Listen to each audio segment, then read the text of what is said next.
With the Real Team acronym, today we will unpack the letter E, Enthusiastically Engaged. The phrase enthusiastic engagement simply exudes positivity and energy.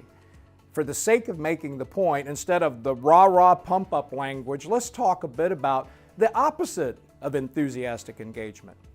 At the end of Matthew's Gospel, Jesus had directed the disciples to meet him at a high point above the Sea of Galilee.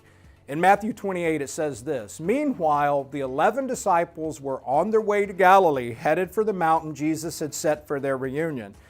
The moment they saw him, they worshiped him. Some, however, doubted. They held back, not sure about worship, about risking themselves totally." Holding back, doubting, not risking themselves completely, these are the resisting, non-enthusiastic responses.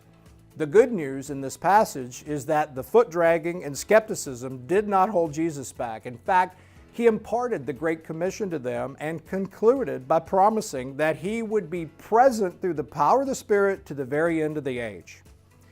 Enthusiastic engagement isn't simply being loud and energetic.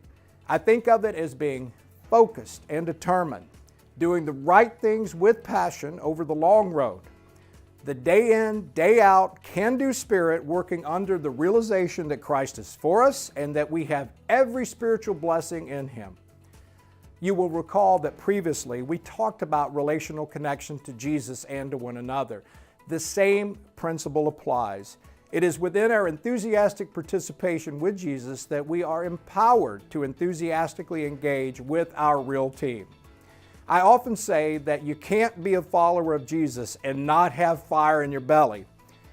May we not hold back in our relationships with Christ and one another, but dive in deep with enthusiastic engagement.